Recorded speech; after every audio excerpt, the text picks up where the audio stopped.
आदाब, नमस्कार, बहुत बहुत स्वागत आप सभी का डीवी लाइव पर। आप देख रहे हैं मेरा खास शो नजर और नजरिया। मैं हूं आपके साथ बुशरा खानम फहद।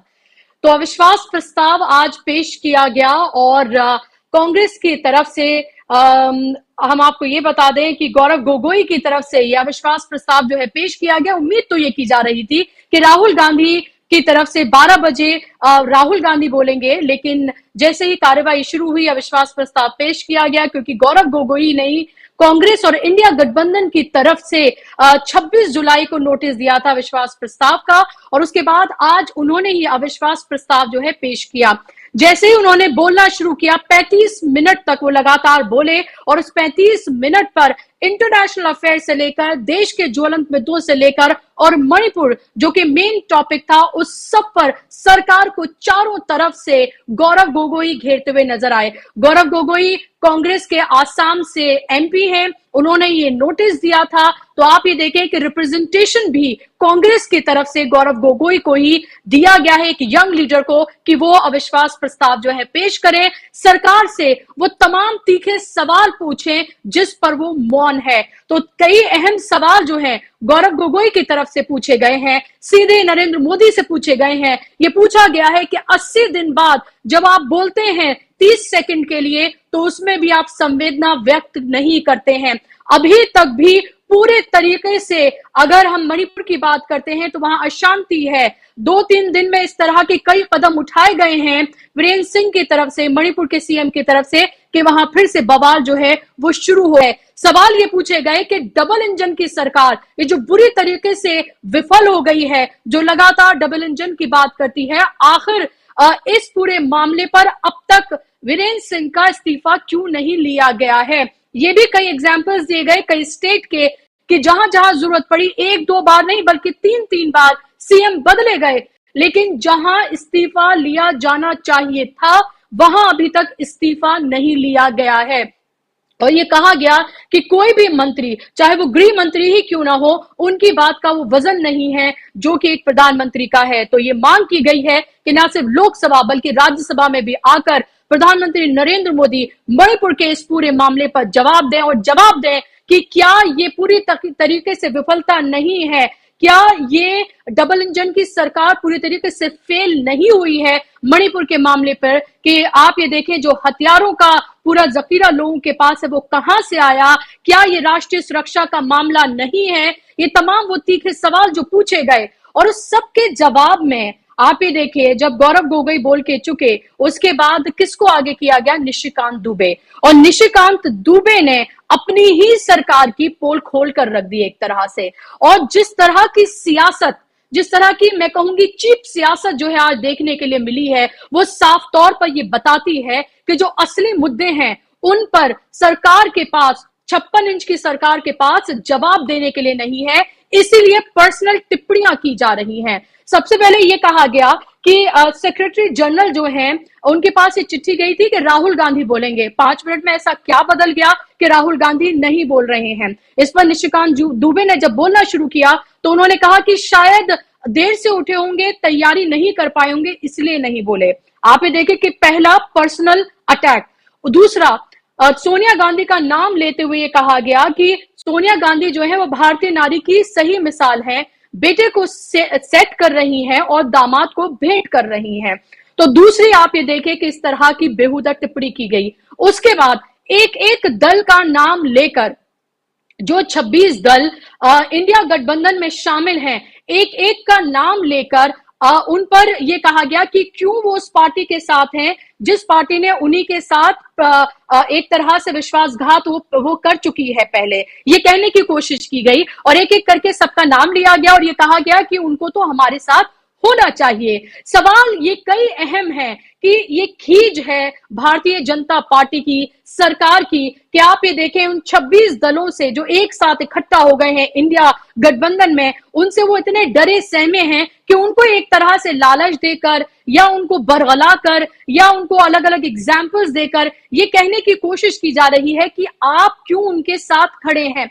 और आप ये देखिए कि यहाँ पर बात जो है जो अलग अलग दलों की गई है उनके बारे में मैं आपको बताना भी चाहूंगी। सबसे पहले यहाँ पर बात मैं करना चाहूंगी कि जहां पर नेशनल कॉन्फ्रेंस का जिक्र करते हुए ये कहा गया कि 1953 में शेख अब्दुल्ला साहब को जेल में कांग्रेस ने बंद किया था, 1975 तक वो बंद रहे, इनका विरोध उसके साथ होना चाहिए कि हमारे साथ। तो उनसे पूछा जाना चाहिए कि जब 370 और 35A जम्मू कश्मीर में से हटाया गया था, उसके बाद इन्हीं फारूक अब्दुल्ला और उमर अब्दुल्ला के साथ भारतीय जनता पार्टी की सरकार ने क्या किया था, उनके साथ किस तरह का जुल्म किया गया था, पीएसए लगाकर उनको नजरबंद कैद कर दिया गया था, जनता के जरिए वो चुने गए नुमाइंदे, उनको अपनी जनता की बात तक भी रखने नहीं दी गई थी, और किस तरह से हमने देखा है कि वो अपने बंगले से उन तारों के बीच से झांक कर मीडिया से बात करने की कोशिश करते थे। तो उन्हें यह भी याद रखना चाहिए, समाजवादी पार्टी से लेकर डीएमके से लेकर हर पार्टी का उन्होंने जिक्र किया है। अगर वाकई में तमाम जिस तरह की बातें यहाँ कही गई हैं, भारतीय जनता पार्टी वाकई अपने घटक जो दल हैं उनके साथ उनका रवैया इसी तरह से रहता, तो शिवसेना जैसी बड़ी पार्टी या फिर अकाली दल जैसी पार्टी जो उनके सबसे पुराने अलाइज में से हैं, वो उनसे छटक ना जाते। तो यही वजह है कि जो भी पार्टी भारतीय जनता पार्टी के साथ अलायंस में होती है उसका क्या हश्र होता है, ये देखिए आप। जेडीयू जैसी पार्टी जो बीजेपी के साथ हमेशा से रही, और आप ये देखिए कि आज उसने आरएलडी के साथ मिलकर, आरजेडी के साथ मिलकर उसने बिहार में सरकार बनाई हुई है, उसको लेकर भी यहां पर निशिकांत दुबे ने बात की। तो निशिकांत दुबे को आगे किया जा रहा है सरकार की तरफ से। कल भी आपने देखा कि किस तरह से न्यूज क्लिक का हवाला देकर राहुल गांधी पर प्रहार किया गया और ऐसी बातें की गई जिनका कोई बेस ही नहीं था। तथ्य कहीं दूर दूर तक भी उनका सहारा ना लिया गया, बल्कि एक सीधे तौर पर पर्सनल प्रहार जो है वो किया गया, पर्सनल बातें जो है वो की गई, जो हमेशा से राहुल गांधी को लेकर वो करते आए हैं। लेकिन इतने सालों में, 9.5 सालों में जितना पैसा राहुल गांधी के इमेज को खराब करने या उनका मजाक उड़ाने या उन्हें मनोरंजन का सामान बताने, इन तमाम चीजों पर खर्च किया गया है, वो अब आप तमाम चीजें देखें धराशाही होती हुई नजर आ रही हैं। और जिस तरह से राहुल गांधी की एक इमेज उभरी है, ना सिर्फ अपनी पार्टी के लिए बल्कि जो उनके साथ दल जुड़े हुए हैं अब 26, उन्होंने एक तरह से कहीं ना कहीं राहुल गांधी को लीडर मान लिया है। और ऐसे ही नहीं, ममता बनर्जी ने उन्हें माय डियर राहुल गांधी और एक तरह से अपना लीडर मानते हुए उस गठबंधन का उन्होंने वो बात कही थी। तो इस सबकी खींच ही है जो सामने निकल कर आ रही है कि आप घमंडिया कहते हैं इंडिया को, और बार बार ये कहते हैं कि दरअसल ये अविश्वास प्रस्ताव सरकार के लिए नहीं बल्कि जो गठबंधन है उन्होंने अपने लिए किया है, देखने के लिए कि कौन कौन उनके साथ खड़े होते हैं। तो ये तमाम बातें जो हैं वो कही जा रही हैं। अभी कल भी इसको लेकर चर्चा होनी है, देखना ये होगा कि प्रधानमंत्री इस पर बोलते हैं या नहीं। दूसरी बार है अगर 10 सालों के पूरे इसमें देखें, 9.5 साल के कार्यकाल में 2018 में अविश्वास प्रस्ताव लाया गया था और अब फिर से एक बार अविश्वास प्रस्ताव लाया गया है। ये नंबर गेम नहीं है, यहाँ हार जीत की बात नहीं है। जिस तरह से गौरव गोगोई ने कहा था, उन्होंने साफ तौर पर यह कहा था कि यहाँ पर सरकार की चुप्पी तोड़ना, प्रधानमंत्री की चुप्पी तोड़ना है, जो मौन है वो इस पूरे मामले पर वो बोले, इसलिए मजबूरी में हमें यह अविश्वास प्रस्ताव लाना पड़ा है। इसके क्या सियासी मायने हैं? जिस तरह की टिप्पणियां, पर्सनल टिप्पणियां की गई हैं सोनिया गांधी से लेकर राहुल गांधी और उनके परिवार को लेकर, जो हमेशा से बीजेपी इस तरह की चीप पॉलिटिक्स करती आई है, इसको किस तरह से देखा जाए, इस पर बात करने के लिए मेरे साथ खास मेहमान जुड़ गए हैं। आपसे कुछ ही देर में मेरे साथ साधना भारती जुड़ गई है, साधना जी जुड़ गई है मेरे साथ, कांग्रेस की लीडर। इसके साथ ही मेरे साथ सीनियर जर्नलिस्ट सुनील शुक्ला जी भी जुड़ गए हैं। दोनों मेहमानों का बहुत बहुत स्वागत है। साधना जी, शुरुआत मैं आपसे करना चाहूंगी। आज जो कुछ हुआ, अविश्वास प्रस्ताव पेश जब किया गया, गौरव गोगोई बोले और उसके बाद निशिकांत दुबे ने जिस तरह की पर्सनल टिप्पणियां सोनिया गांधी पर, परिवार पर, राहुल गांधी पर की हैं और तमाम दलों का नाम लेकर जो कुछ कहा है कि वो उनके साथ यानी भारतीय जनता पार्टी के साथ होने चाहिए थे, ना कि कांग्रेस के साथ, इससे क्या जाहिर होता है? आदरणीय बुशरा जी, इससे ये जाहिर होता है कि भारतीय जनता पार्टी से जब सरकार की तरफ से जब वक्तव्य दिया जा रहा था तो उन्होंने खुद ही बाय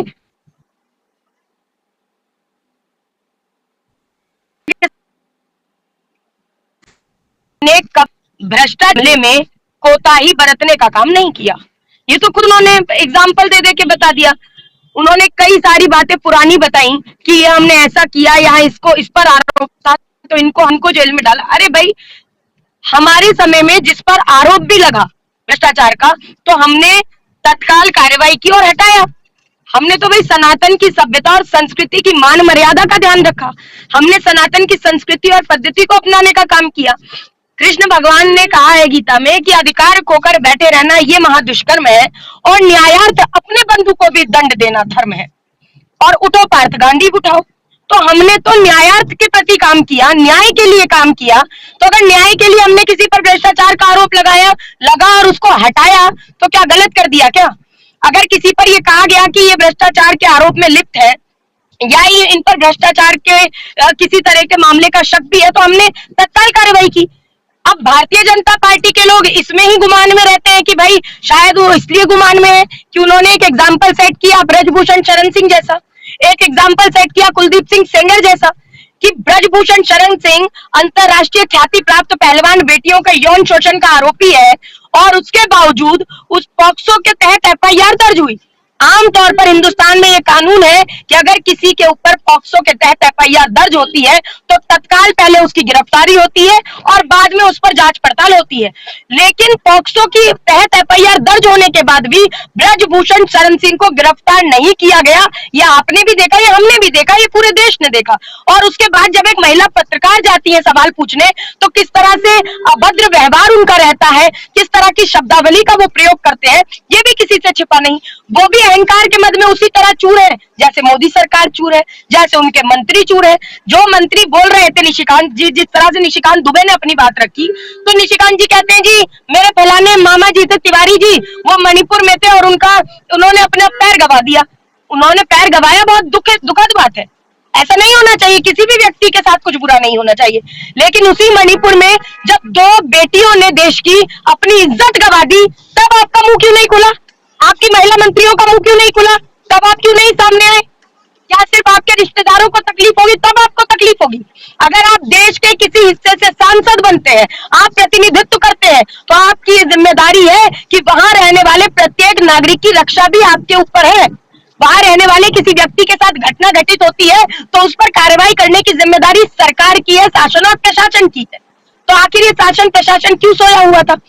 लगातार इस तरीके की बातें जब सामने आती हैं तो इससे समझ में आता है कि भारतीय जनता पार्टी और उसका ठगबंधन भागने का लगातार प्रयास कर रहा है। विषयों से भागने का प्रयास, मुख्य मुद्दों से भागने का प्रयास, और जिस तरीके से सोशल मीडिया पर जो पत्रकार मौजूद है, मैं तो कहती हूँ डीबी लाइव भी उसमें शामिल है, जो सोशल मीडिया के पत्रकार हैं, जो सत्यता के साथ अपनी बात रखते हैं, जो मुख्य मुद्दों को उठाते हैं और उन पर चर्चा करते हैं, जो कि हवा में बातें नहीं करते। सिर्फ उन्हें इमरान खान से मतलब नहीं है, पुतिन से मतलब नहीं है, उन्हें हिंदुस्तान में सब्जी के भाव बढ़ रहे हैं तो उससे भी मतलब है उन पत्रकारों को। हिंदुस्तान में पेट्रोल डीजल आजादी के बाद पहली बार 100 के पार हुआ, उससे भी मतलब है उन पत्रकारों को। मणिपुर के अंदर एक सैनिक की पत्नी को नंगा कर दिया गया, परेड करा दी गई। एक 56 वर्षीय पिता और 19 वर्षीय भाई के सामने एक बेटी के साथ सामूहिक बलात्कार करके उनकी छाती गोलियों से छलनी कर दी गई उस बेटी के समक्ष। इसकी भी चिंता करते हैं वो ईमानदार पत्रकार। और उन ईमानदार पत्रकारों पर किस तरीके के आरोप लगाए जाते हैं, उन पर सीधे देशद्रोह की बात कर दी जाती है, तो क्या मानेंगे आप इस चीज को कि अब आप अपने आप को बचाने के लिए जो सत्यता, जो ईमानदार पत्रकार है, जो सत्यता के साथ खड़े हैं, ईमानदारी के साथ खड़े, और मैं नहीं कहना चाहती कि किसी दल के साथ खड़े हैं, बिल्कुल नहीं, आप लोग जनता के साथ खड़े हैं, आप लोग जनता के मुद्दों पर खड़े हैं, जिन्हें कोई उठाने की बात ही नहीं करता। ना तो गोदी मीडिया की, जो मुख्य धारा का मीडिया जिसे गोदी मीडिया कहते हैं, उस मीडिया को तो मतलब ही नहीं है कि टमाटर चाहे 160 हो या 200 हो, उन्हें तो मोदी मोदी दिखाना है। चाहे किसी मणिपुर में किसी महिला के साथ नंगा कर दिया जाए, लेकिन उन्हें पूछ रहे हैं राजस्थान में क्या हुआ और बंगाल में क्या हुआ। उस पर भी मेरा स्टैंड ये था, मैं बेटी हूँ देश की, भारतीय नागरिक हूँ और साथ में कांग्रेस की राष्ट्रीय प्रवक्ता तो हुई, लेकिन उससे पहले एक महिला हूँ, और उस नाते मैं कहती हूँ कि देश के किसी भी हिस्से में इस तरह की घटना बर्दाश्त नहीं की जानी चाहिए। लेकिन हम ये पूछ रहे थे कि राजस्थान में हुआ तो हमने तत्काल गिरफ्तारी कराई, उसमें आरोपी कौन आए? अखिल भारतीय विद्यार्थी परिषद के सदस्य थे उसमें। तो हम ये कह रहे हैं कार्रवाई होनी चाहिए, लेकिन क्या मणिपुर के अंदर क्या यूएस में प्रस्ताव पारित हुआ है क्या? मणिपुर के लिए मणिपुर के लिए यूरोपीय संसद में प्रस्ताव पारित हुआ है कि नहीं, ये बताइए। मोदी सरकार के खिलाफ हुआ है क्या? यूएस के अंदर क्या चर्चा नहीं है इस बात को लेके? क्या ब्रिटेन की संसद में चर्चा नहीं की गई मणिपुर की घटनाओं को लेके कि 50,000 से ज्यादा लोग बेघर हो जाते हैं, 150 से लगभग ज्यादा लोग मारे गए हैं, और किस तरीके से पुलिस से हथियार छीने जा रहे हैं, किस तरीके से जो धार्मिक आस्थाओं के केंद्र है उन पर हमला किया जा रहा है। तो इस पर अगर प्रश्न उठ रहा है तो फिर आप कहेंगे जी हम चर्चा नहीं करना चाहते। मोदी जी मौन हो जाते हैं और मंत्री मुखर होकर गलत बातें बोलते हैं। स्मृति ईरानी जी बंगाल पर बोली, स्मृति ईरानी जी राजस्थान पर बोलती हैं, और राहुल गांधी जी पर तो बेवजह बोलती हैं कि एक पत्रकार की नौकरी खा जाती है उनसे कोई सवाल करता है तो। लेकिन स्मृति ईरानी जी ने क्या बीरेन सिंह जी से एक बार भी ये पूछा? मैं डीवी लाइव के माध्यम से पूछना चाहती हूँ, क्या पूछा स्मृति ईरानी जी ने कि भाई जो 100 घटनाओं का जिक्र आपने किया कि मणिपुर के अंदर जो वीडियो वायरल मणिपुर से हुआ, जिसने देश का दिल दहला दिया, जिसने कई महिलाओं के पैरों के नीचे से जमीन खिसका दी, जिसने कई पिता और भाइयों की आंखों में आंसू ला दिए, जिसे देखकर कईयों की छातियां फट गई, उस वीडियो जैसी और 100 घटनाएं अगर हुई है तो उसमें कितने आरोपी पकड़े हैं तो बता दो। और क्या राष्ट्रपति शासन लागू होगा कि नहीं होगा? क्या बर्खास्त किया जाएगा धृतराष्ट्र बने सीएम को? ये सब बातों का जवाब चाहिए। और अब आप पर्सनल टिप्पणियां करते हैं तो आपने अभी बात की कि जिस तरीके से आदरणीय सोनिया गांधी जी को लेकर कहा, देखिए उस पर मैं यही कहूंगी कि कहते हैं यथा राजा तथा प्रजा, तो यहाँ तो राजा ही ऐसे है। प्रधानमंत्री जी ने देश की संसद में एक महिला सांसद की तुलना सुपर्णका और ताड़का की हंसी से कर दी थी। प्रधानमंत्री जी ने एक पत्नी को किसी की, एक ब्याहता महिला को 50 करोड़ की गर्लफ्रेंड कह दिया था। प्रधानमंत्री जी जब चुनाव प्रचार करने गए तो एक गुंडे की माफिक दीदी ओ दीदी करके डकरा रहे थे। यही प्रधानमंत्री जी ने एक अमर शहीद राजीव गांधी जी जो देश के पूर्व प्रधानमंत्री रहे, उनकी पत्नी को कांग्रेस की विधवा कहकर अपमानित किया था। तो अगर उनके मंत्री इस तरह की बातें करते हैं तो सबसे ज्यादा निंदा वाली बात तो है ही, शर्म की बात तो है ही। लेकिन इसमें मुझे नहीं लगता कि देश की जनता को भी अब कोई आश्चर्य होगा, क्योंकि इनकी आदत है महिलाओं का अपमान करना। तो मैं तो कहूंगी यही है। लेकिन हम तो सवाल पूछेंगे आदरणीय बुशरा जी, और डंके की चोट पर पूछेंगे और पूछते रहेंगे, जवाब तो इन्हें देना पड़ेगा। और इन्होंने मैं अंत में एक बात और कहूंगी अपनी बात का अंत करते हुए कि इन्होंने जी अलग ही बात करते हैं। अभी बात कर रहे थे मोदी जी कुछ दिन पहले क्विट इंडिया मूवमेंट की, भारत छोड़ो आंदोलन की। तो भारत छोड़ो आंदोलन कब शुरू हुआ था? 8 अगस्त 1942 को प्रस्ताव पारित हुआ, 9 अगस्त 1942 को यह शुरू हो गया था। 8 अगस्त आज है, और जैसे अंग्रेजी आक्रांताओं के दमन चक्र और तानाशाही के खिलाफ अंग्रेजों भारत छोड़ो आंदोलन शुरू हुआ, वैसे ही भाजपा सरकार की दमन चक्र और तानाशाही के खिलाफ अविश्वास प्रस्ताव पर भी चर्चा 8 और 9 अगस्त को हो रही है। ये एक सहयोग अवश्य है, लेकिन ये इशारा है देश की जनता किस तरीके से इन्हें सत्ता से सड़क पर लाएगी। ये उस अंत का, भाजपा सरकार के अंत का आरंभ हो चुका है। और ये क्विट इंडिया मूवमेंट करते हैं क्योंकि विपक्ष के गठबंधन का नाम इंडिया है, तो उसको लेकर तरह तरह की बात करते हैं। तो हम तो कहते हैं जुमलेबाज हो क्विट इंडिया, भ्रष्टाचारी हो क्विट इंडिया, महिलाओं का अपमान करने वालों क्विट इंडिया। महिलाओं का अपमान करने वाले प्रदेश के अंदर जिस मुख्यमंत्री को आपने बिठा रखा है, ऐसी पार्टी क्विट इंडिया। लेकिन आज समझना पड़ेगा, और देश की जनता देखिए बुशरा जी सब समझ रही है, चाहे मुख्य धारा का मीडिया दिखाए, मुख्य मुद्दों को या ना दिखाए। आजकल हम सोशल मीडिया पे देख ही लेते हैं कि हिंदुस्तान में क्या चल रहा है, और इसमें मुझे लगता है आप लोग भी धन्यवाद के बहुत पात्र हैं। जी साधना, आपने बहुत सारी बातें यहाँ पर साधना जी आपने की, और जाहिर सी बात है जिस तरह की टिप्पणी की गई है वो भी ऐसे वक्त में जब मणिपुर को लेकर बात हो रही है, ऐसे वक्त में जब इतने सेंसिटिव इशू पर बात हो रही है, जहां पर देश की बेटियों को नग्न करके घुमाया जाता है, उनका गैंगरेप किया जाता है उनके पिता और भाई के सामने, और पिता और भाई को जो है वो मौत के घाट उतार दिया जाता है। अभी भी वहां पर अशांति है। इंडिया जो घटक दल है उसके नेता वहां जाते हैं, राहुल गांधी वहां जाते हैं, गृह मंत्री तक चले जाते हैं, लेकिन हमारे प्रधानमंत्री जो हैं वो हर चीज का उद्घाटन करने के लिए पहुंच जाते हैं। हर गैर जरूरी चीज पर वो अपनी बात करते हैं, मन की बात करते हैं, लेकिन कभी जनता के मन की बात सुनते नहीं है। और ऐसे सेंसिटिव इशू पर अब तक उन्होंने अपनी चुप्पी नहीं तोड़ी है। निशिकांत दुबे ने क्या कुछ आज पार्लियामेंट में कहा है गौरव गोगोई के उस 35 मिनट के बयान के बाद, वो सुनवाते हैं, फिर सुनील जी मैं आपके पास आऊंगी।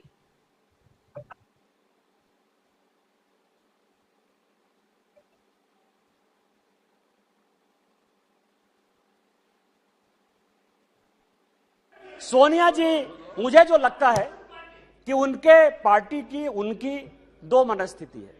वो एक हिंदू सभ्यता संस्कृति में बिलीव कर रही हैं, इसीलिए अलौकिका पंडिता की तरह जो पूरा किताब में लिखा हुआ है कि क्या क्या करना चाहिए एक भारतीय नारी को, उसका पूरा का पूरा पिक्चर सोनिया जी देती है। उनको दो काम करना है, बेटे को सेट करना है और दामाद को भेंट करना है।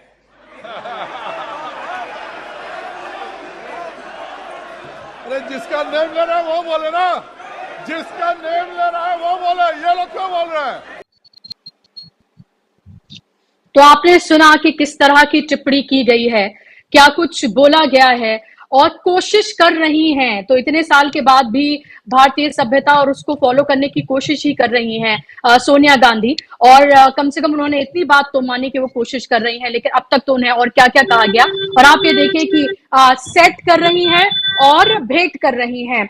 सुनील जी, ये क्या आपको लगता है कि इस तरह की पर्सनल टिप्पणियां जो आज की गई हैं निशिकांत दुबे की तरफ से, पहले राहुल गांधी को लेकर उनका मजाक उड़ाते हुए, और फिर उसके बाद सोनिया गांधी को लेकर ये जो टिप्पणियां की गई हैं, क्या कहीं ना कहीं ये नहीं दिखाती हैं कि एक खीज है, एक खिसियानापन है? क्योंकि अगर रियल मुद्दों पर बात करेंगे तो जवाब देते नहीं बनेगा। धन्यवाद उषा जी। अब वो सम्मानित सांसद हैं, इस दुनिया की सबसे बड़ी पार्टी के नेता हैं, कई बार के सांसद हैं। बात अविश्वास प्रस्ताव की हो रही है, सरकार के ऊपर कई गंभीर आरोप हैं, जो गोगोई साहब ने ढेर सारे आरोप लगाए। लेकिन अब भारतीय जनता पार्टी के नेताओं की यह शैली है, निजी हमले करना इनकी आदत में शामिल है। ये क्या कम गनीमत आप समझती हैं कि उन्होंने कम से कम स्वीकार कर लिया कि वो भारतीय परंपरा को मानने वाली महिला है सोनिया गांधी। अब तक तो विदेशी महिला थी, इनकी पार्टी यही कहती थी कि विदेशी महिला है और आप सुषमा जी हैं नहीं। सुषमा जी ने क्या कहा था कि अगर ये प्रधानमंत्री बन गई तो अपना बाल मुड़वा लूंगी, तो ये अलग का इशू है। लेकिन जिस तरह की बातें निशिकांत जी ने कही, वो सत्तारूढ़ दल के नेता की ओर से इस तरह की उम्मीद नहीं की जाती। अगर सोनिया गांधी अपने दामाद को कुछ गैर कानूनी चीजें भेंट कर रही हैं, तो सत्तारूढ़ दल आरोप लगाने के लिए थोड़े है। अगर आपको ये लगता है कि कोई गैर कानूनी तरीके से उन्होंने अपने दामाद को कुछ भेंट कर दिया, या भेंट करने का वो प्रयास कर रही हैं, या अतीत में कुछ उन्होंने दे दिया है, तो खिलाफ उन्हें कार्रवाई कर दीजिए। आप सरकार आपकी है ना, आप आरोप क्यों लगा रहे हैं? 9.5 साल तक आपकी सरकार हो गई, 5 साल हरियाणा में आपकी सरकार बिता चुकी है और अगले सेशन में आ गई।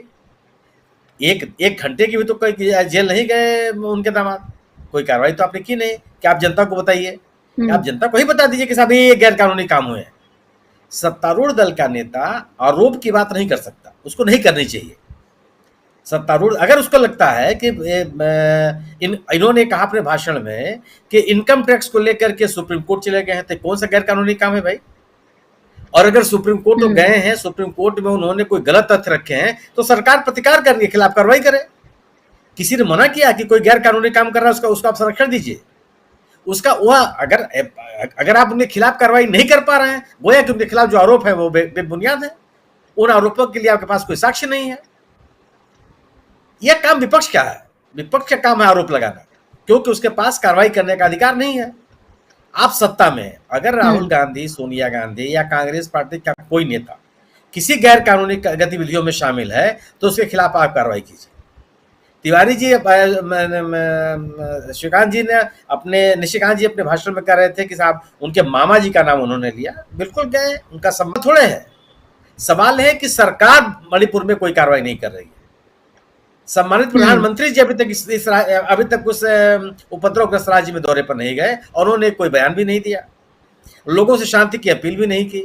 या अब सुप्रीम कोर्ट के आदेश के बाद क्या किसी को शक भाई बचा हुआ है क्या कि मणिपुर में कोई सरकार भी है?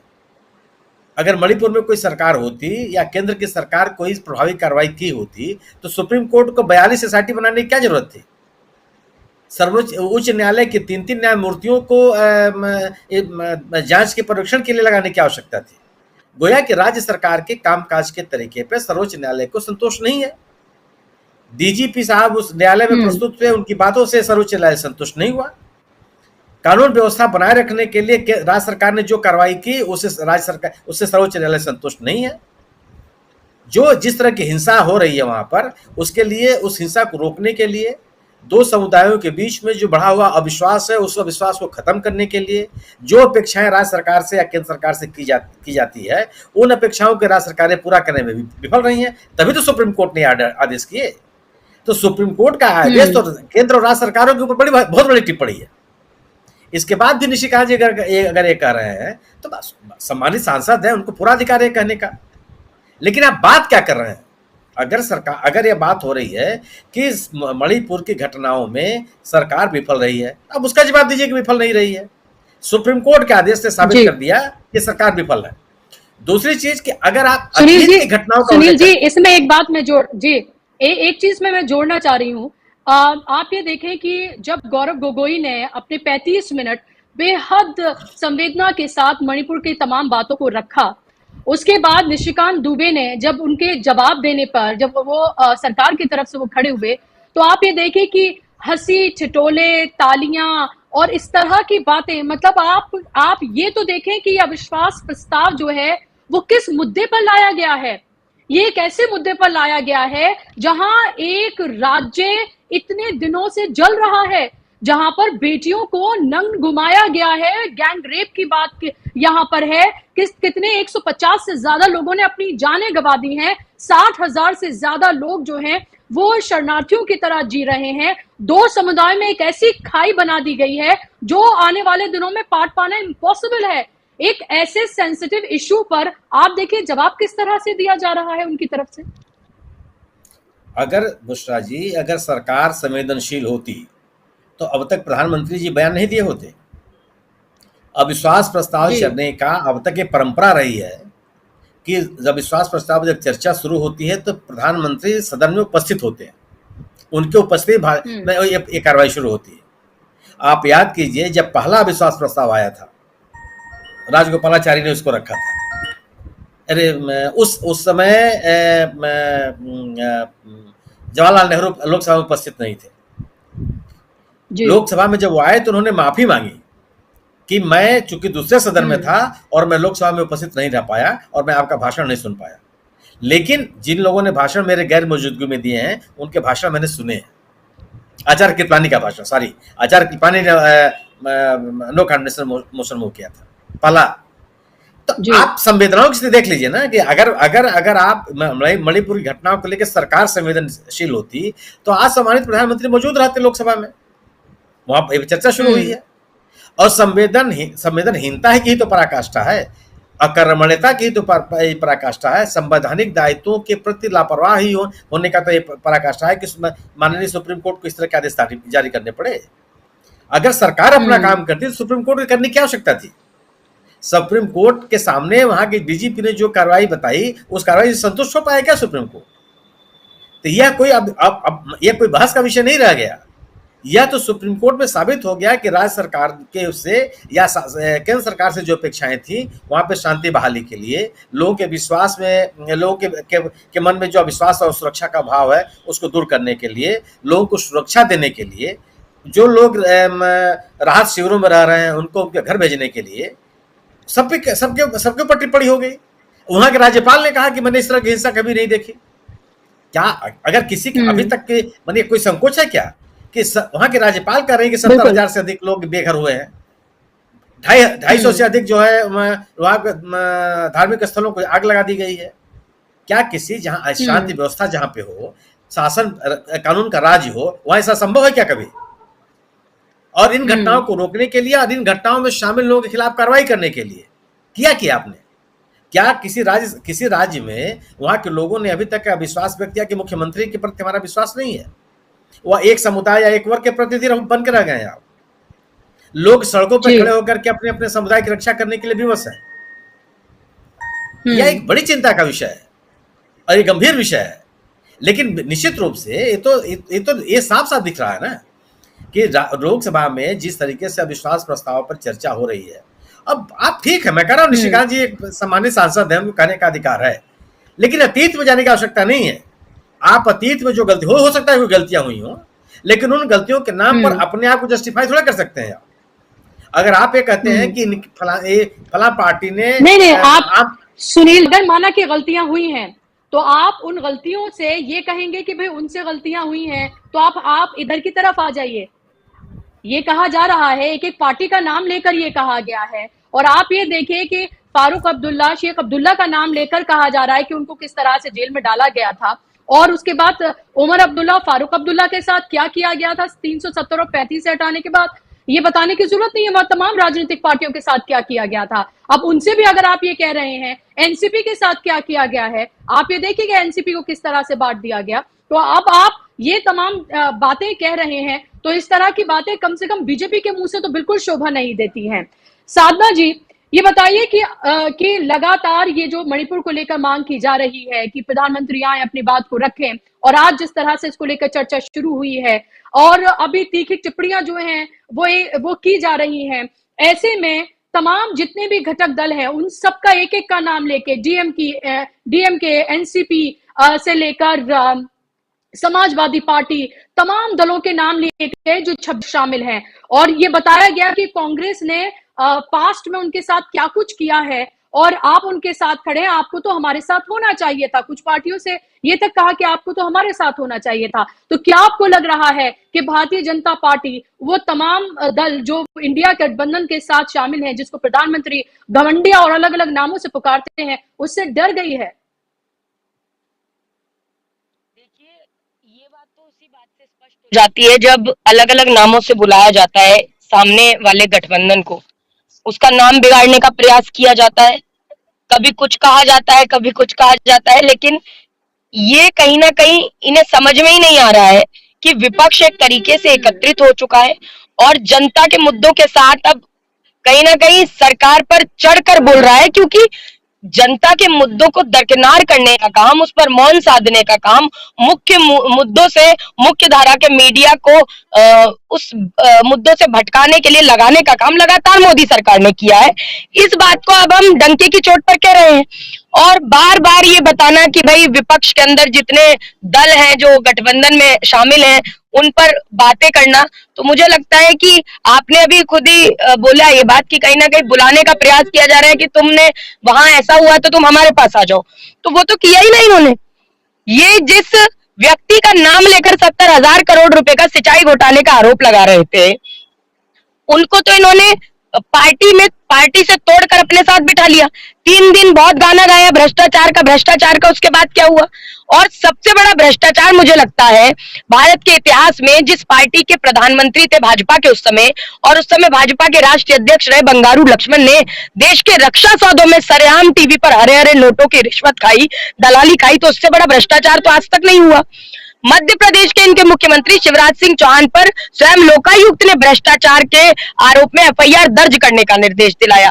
येदियुरप्पा का भ्रष्टाचार तो किसी से छिपा नहीं है, और साथ ही साथ इन्हीं के नेता हुआ करते थे दिलीप सिंह जूदेव जी, जो कहते थे कि पैसा खुदा तो नहीं पर खुदा की कसम खुदा से कम भी नहीं। तो ऐसे बड़े बड़े भ्रष्टाचारियों को रखने वाली भारतीय जनता पार्टी, और जब तक भ्रष्टाचारी रहते हैं व्यक्ति या नेता, जब तक इनकी पार्टी में नहीं है, जैसे इनकी पार्टी में आते हैं तो ये भाजपा अपने आप को गंगा मैया समझने लगती है, वॉशिंग मशीन बन जाती है और तुरंत भ्रष्टाचार के दाग धुल जाते हैं और फिर उन्हीं के समर्थन में खड़ी नजर आती हैं।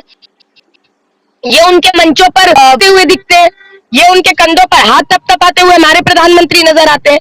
पहले कह रहे थे अजीत पवार के लिए कि भाई चक्की पीसिंग एंड पीसिंग, अब क्या हुआ? अब जब भाजपा के साथ आने का मन बना लिया तो आप पद पे बैठेंगे और मलाई खाएंगे, अब चक्की पीसिंग नहीं होगा। तो ये तो इन्हें बताना पड़ेगा कि ये भ्रष्टाचार पर एक ही बात को लेकर आपके दो मत कैसे हो सकते हैं। आप इससे भी सही, आपके लिए ये भी सही, आपके लिए वो भी सही नहीं हो सकता। तो आप अगर एक मत पर बात करेंगे तो वो मत ये है कि भारतीय जनता पार्टी भ्रष्टाचारी तो है ही, भारतीय जनता पार्टी भ्रष्टाचारियों का साथ तो देती ही है। भारतीय जनता पार्टी ने कहीं ना कहीं दलों को तो तोड़ा लेकिन परिवारों को भी तोड़ा।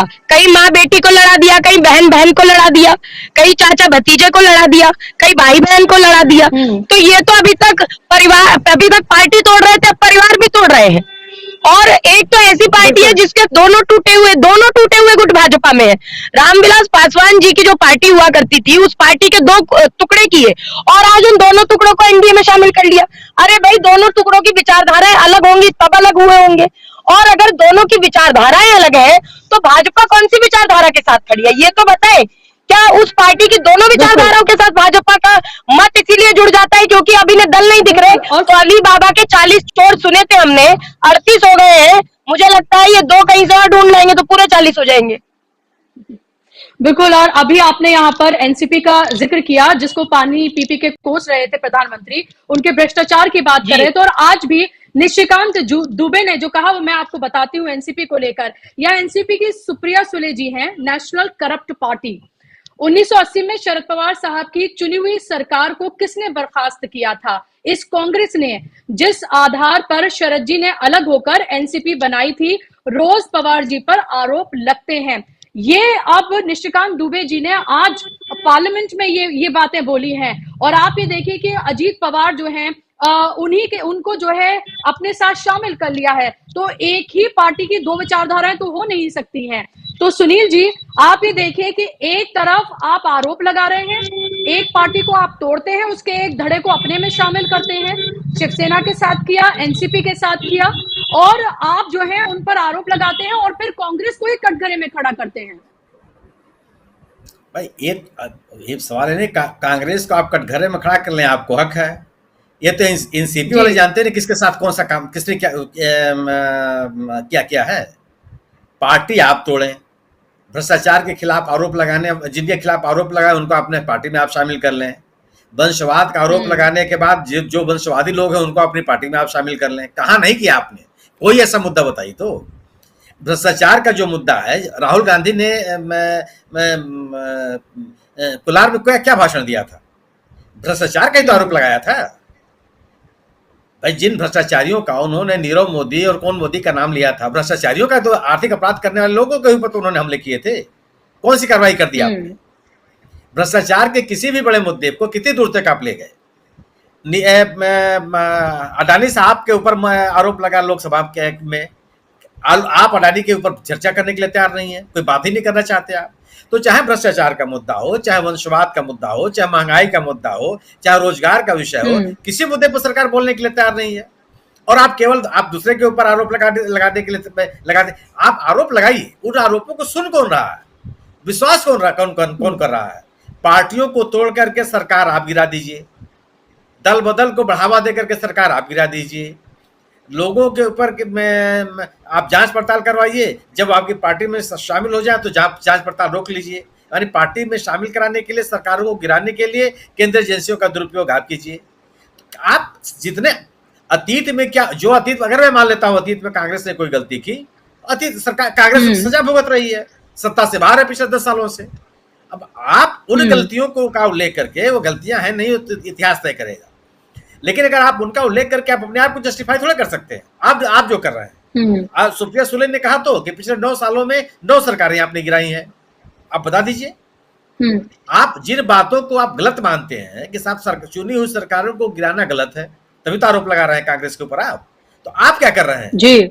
आपने मध्य प्रदेश में सरकार गिराई, आपने कर्नाटक में सरकार गिराई, आप उत्तराखंड में सरकार गिराई, आप गोवा में सरकार गिराई, मतलब क्या नहीं किया?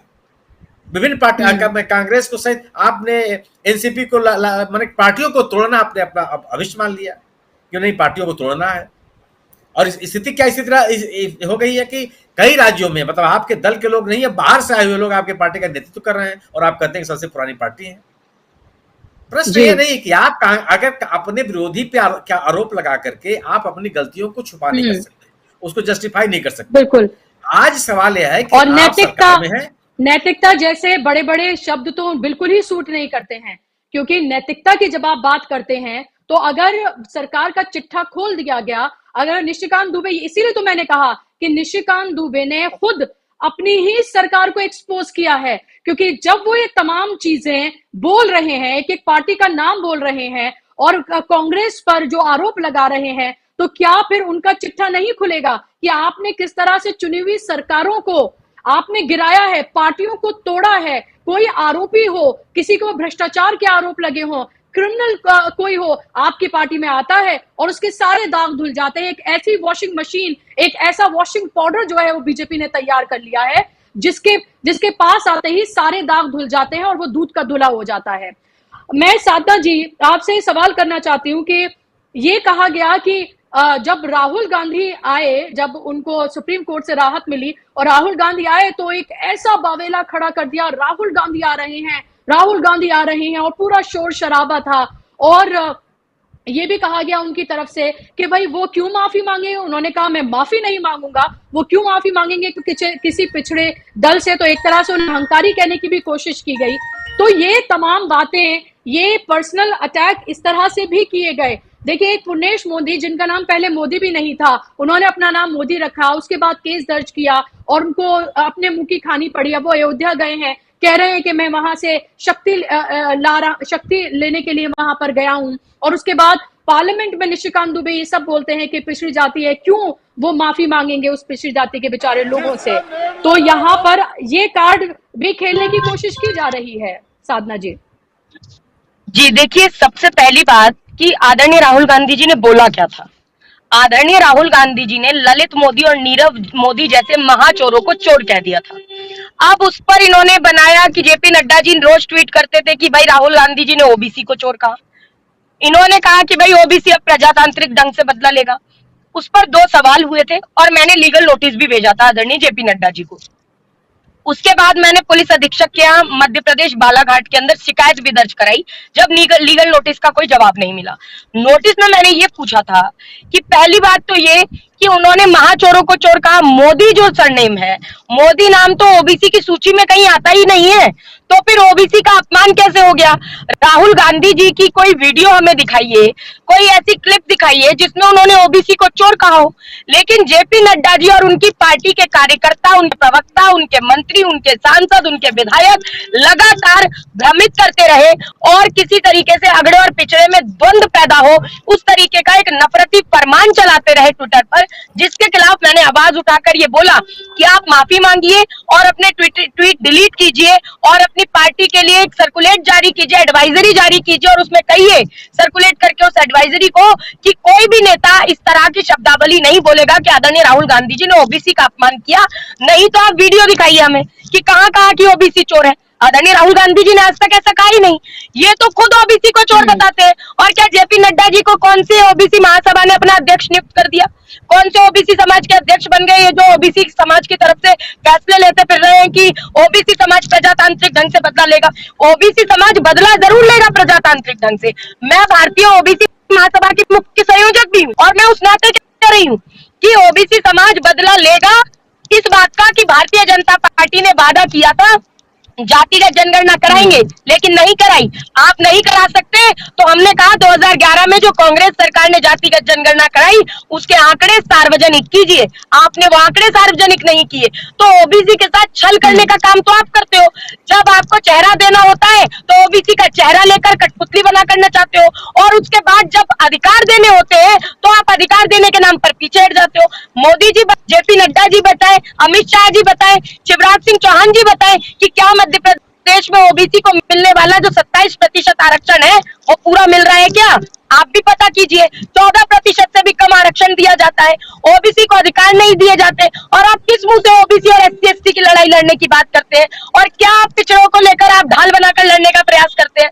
निशिकांत दुबे जी आज कह रहे थे, मैं सुन रही थी, उन्होंने कहा कि पिछड़ों से क्यों माफी। अरे भाई, पिछड़ों से माफी तो भाजपा को मांगनी चाहिए, छल करने के लिए, जातिगत जनगणना का झूठ बोलने के लिए, लगातार उनको चेहरा बनाकर, उनको ढाल बनाकर लड़ने के लिए माफी मांगनी चाहिए भाजपा को, जेपी नड्डा जी को, राजनाथ सिंह जी को जो वादा करते फिरते थे। तो आज माफी मांगने का समय तो इनका है। तो इसीलिए राहुल गांधी जी ने कोई अपमान नहीं किया, उन्होंने महाचोरों को चोर कहा। तो हम तो कह रहे थे कि जब हमने क्यों कहा कि चौकीदार चोर है, हमने इसलिए कहा क्योंकि आमतौर पर एक चौकीदार का काम होता है ये कहना कि जागते रहो। लेकिन ये कैसा चौकीदार था जो ये कहता रहा कि देश का हजारों करोड़ रुपए की जनता की खून पसीने की कमाई को लेकर विदेश भागते रहो। ये ऐसे चौकीदार हमारे देश के निकले। तो मोदी जी क्या है, मोदी जी का अहंकार तो उसी दिन सामने आ गया था जब जेपी नड्डा जी ने कर्नाटक में भाषण देते हुए ये कहा था कि मोदी जी का आशीर्वाद चाहिए तो बीजेपी को वोट देना पड़ेगा। ये कहा था जेपी नड्डा जी ने। अरे लोकतंत्र में जनता भगवान होती है आदरणीय बुशरा जी, कोई मोदी जी भगवान नहीं है। लोकतंत्र में जनता भगवान, और जनता ने ये दिखा दिया कि, और हनुमान जी भी, मैं तो कहती हूँ हनुमान जी की कृपा हुई कांग्रेस पार्टी पर और जनता पर कि भारतीय जनता पार्टी का सुपड़ा साफ हुआ और हम जीते हैं, और आगे भी यही होगा। मुझे लगता है कि 2024 की चुनावी महाभारत है, फिर से पांडव विजेता होंगे, कृष्ण भगवान के रूप में जनता समर्थन करेगी बनकर पांडवों का, और कौरव रूपी जो जितने गौरवादी कुकर्मी है जो जी, और उनको जनता दिखाएगी। बिल्कुल आने वाला वक्त जो है, जी बिल्कुल आने वाला वक्त बेहद महत्वपूर्ण है, क्योंकि 5 राज्यों में चुनाव होने और उसके साथ साथ 2024 का लोकसभा इलेक्शन जो सबकी पटकथा लिखेगा और ये बताएगा कि ये सियासत जो, क्योंकि ये एक आइडियोलॉजिकल वॉर है, पॉलिटिकल वॉर है, लेकिन उसके साथ साथ एक आइडियोलॉजिकल वॉर है। एक तरफ नफरत की बयार है, दूसरी तरफ मोहब्बत की बात की जा रही है। तो देखना ये होगा कि जनता किसको चुनती है और ये तमाम जो बातें कही जा रही हैं, इसका इलेक्टोरल जो फायदा है वो किसको मिलता है। दोनों मेहमानों का बहुत बहुत शुक्रिया इस प्रोग्राम का हिस्सा बनने के लिए, और आप तमाम लोगों का भी बहुत बहुत शुक्रिया, तमाम दर्शकों का जो इस कार्यक्रम का हिस्सा बने। और जाहिर सी बात है कि कल भी हमें इस तरह की तीखी नोकझोंक देखने के लिए मिल सकती है। ये सियासत का उसूल है कि कोई आरोप और प्रत्यारोप इसमें होते रहते हैं, लेकिन हर चीज की एक मर्यादा होती है और हर चीज का एक वक्त भी होता है।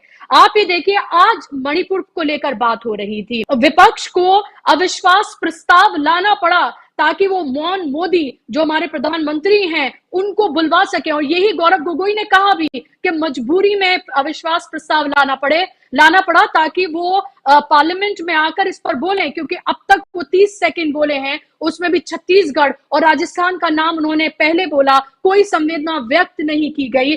और लगातार जिस तरह से विपक्ष की तरफ से मांग की जा रही, अभी भी कहा गया कि ऑल पार्टी डेलीगेशन बनाया जाए, हम भी साथ में जाएंगे, प्रधानमंत्री मणिपुर जाएं, क्योंकि प्रधानमंत्री हर जगह जाते हैं, 5 देशों की विदेशी यात्रा करके आ चुके हैं, अपने देश में राज्यों में जाते हैं, वो हर चीज का इनॉग्रेशन करने के लिए वो खड़े होते हैं।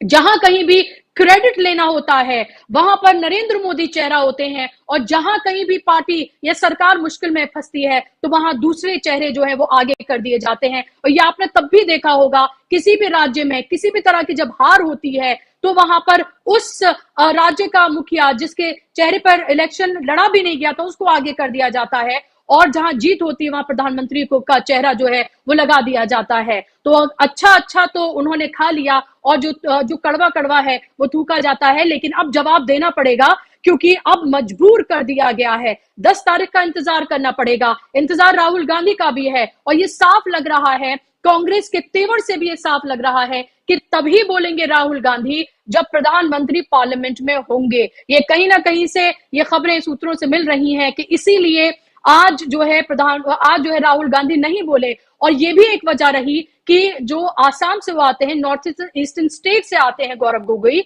और उन्होंने ही नोटिस दिया था विश्वास प्रस्ताव का। तो एक यंग नेता को अनलाइक बीजेपी, कांग्रेस की तरफ से उन्हें आगे किया गया, उन्हें चेहरा बनाया गया, रिप्रेजेंटेटिव बनाया गया, उन्होंने 35 मिनट अपनी पूरी बातों को रखा। लेकिन आज जिस तरह से एक एक पार्टी का नाम लेकर, जो 26 दल शामिल हैं, एक एक पार्टी का नाम लेकर जिस तरह से पूरे जो पास्ट है उसको कुरेदा गया, उसे साफ जाहिर होता है, उससे खिसियाहट जाहिर होती है, उससे साफ जाहिर होता है कि नर्वसनेस है।